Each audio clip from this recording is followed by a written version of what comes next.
మీ ఎలాంటి వ్యాపార ప్రకటనలకైనా వెంటనే మా ఛానల్ సంప్రదించండి. అందరికీ నమస్కారం. నేను శిరీష. ప్రస్తుతం మనతో పాటు ఉన్నారు ప్రముఖ తంత్ర జ్యోతిష్యులు, జ్యోతిష్య రత్న, జ్యోతిష్య సామ్రాట్ చింత రుక్మందర్రావు గారు. గురుగారితో మాట్లాడదాం.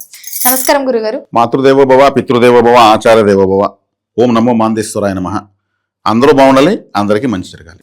గురుగారు, విశేషంగా ఈ ఫిబ్రవరి మాసంలో ధనుసు రాశి వారికి ఎలా ఉండబోతుందంటారు? ఎలాంటి జాగ్రత్తలు తీసుకోవచ్చు అంటారు? ఈ ఫిబ్రవరి మాసంలో పంచగ్రహ కూటమి ఏర్పడుతుందంట. దాని ప్రభావం ఈ రాశి వారికి ఎలా ఉంటుందంటారు?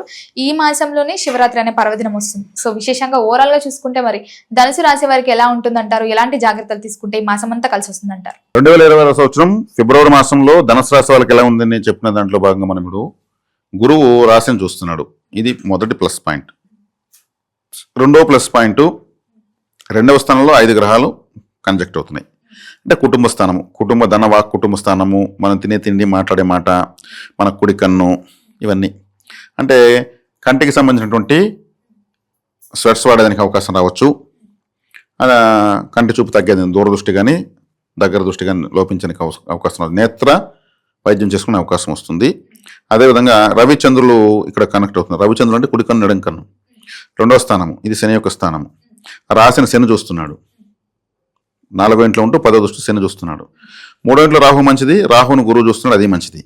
రెండవ స్థానం 5 గ్రహాలు కలుస్తున్నాయి కాబట్టి వీళ్ళకు నేత్ర వైద్యము చేసుకుందాం. లేదంటే ఇంట్లో వాళ్ళకి ఎవరికన్నా సరే ఈ కంటికి సంబంధించిన, తలకు సంబంధించినటువంటి ఇది రావచ్చు.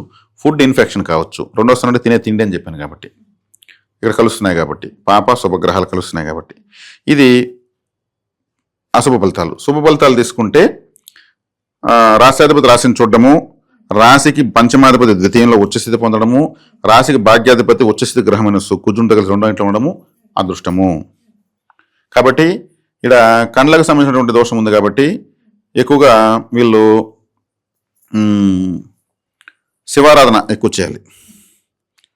అంటే ఆ రుద్రనేత్రం అంటారు, అంటే శక్తివంతమైన కండ్లు అంటారు. ఉగ్రమైన కళ్ళు చూస్తే, కళ్ళు ఉరుము చూస్తే, అంటే అంటే రుద్రనేత్రం అంటే చాలా శక్తివంతమైన కళ్ళు కలిగిన వాడు శివుడు అని అర్థం. శివారాధన చేయడం వల్ల వీళ్ళకు నేత్ర సంబంధ బాధలు రావు. కుటుంబంలో ఏదైనా చిన్న చిన్న మనస్పర్ధలు వచ్చినా ఈ పంచగ్రహ కూటమి వల్ల సమస్య పోతాయి. అదేవిధంగా 8వ స్థానంలో చంద్రుడు వచ్చి పంచమదాన్ని చూస్తాడు కాబట్టి ఈ చంద్రుడు ఈ రాశికి పాపగ్రహం. చంద్రుడు ఈ రాశికి తల్లికి ఏదైనా అనారోగ్యం చేసేదానికి కూడా అవకాశం ఉంది. తల్లి యొక్క అనారోగ్యము ఇబ్బంది పడేదానికి, ఏదైనా ఫుడ్ అలర్జీ, జలుబు చేయడము, ఇంకేదన్నా నీటిలో ఏదన్నా ఇబ్బంది కావడము ఇలాంటివి జరుగుతాయి. అవి చూసుకోవాలి, వైద్య వృత్తి చేసుకోవాల్సి వస్తుంది. గురువు అన్నప్పుడు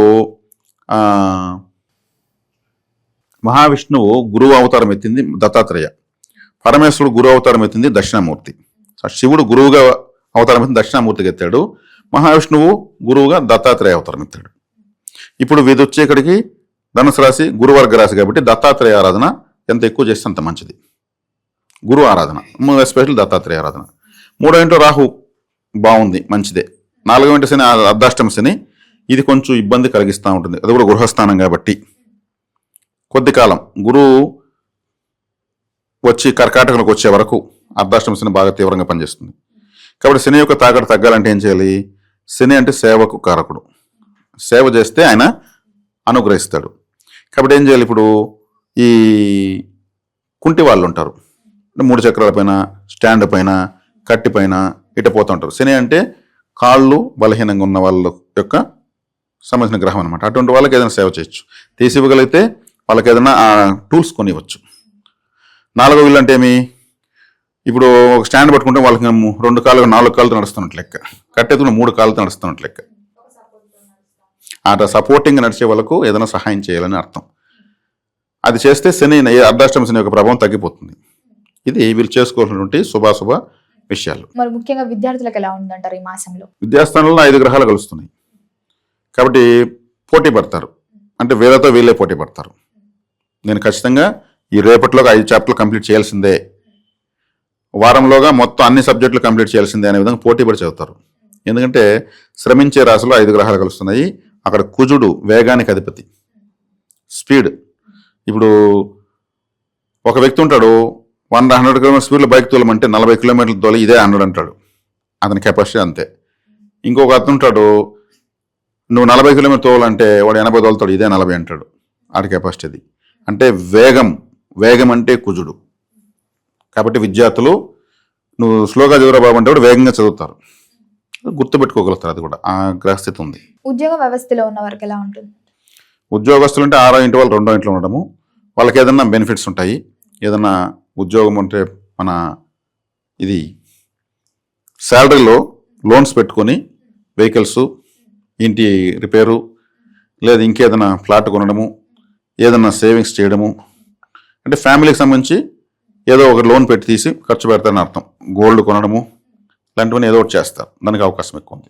వివాహ యోగం ఉందంటారా మరి? వివాహ యోగము ధనుసు రాశి వాళ్ళకి ఉంది. సప్తమ స్థానంలోనే కదా గురువు ఉన్నాడు. సప్తమ స్థానంలో గురువు ఉంటే ఏమి ఆ బలాన్ని ఇస్తాడు. అంటే రాశి వాళ్ళకి కావాల్సింది ఏం ఇచ్చేస్తాడు. అంటే 7వ స్థానం అంటే భార్య అని అర్థం. అంటే 7వ స్థానంలో భార్య ఉంటే గురువు ఉంటే ఆడవాళ్ళకైతే భర్త, మగవాళ్ళకైతే భార్య స్థానం. అది రూపగుణశీల సౌందర్యవతి సర్వసులక్షణ లక్షిత జాతకురాలు ఇట్లాంటి శ్లోకాలు చెప్తారు.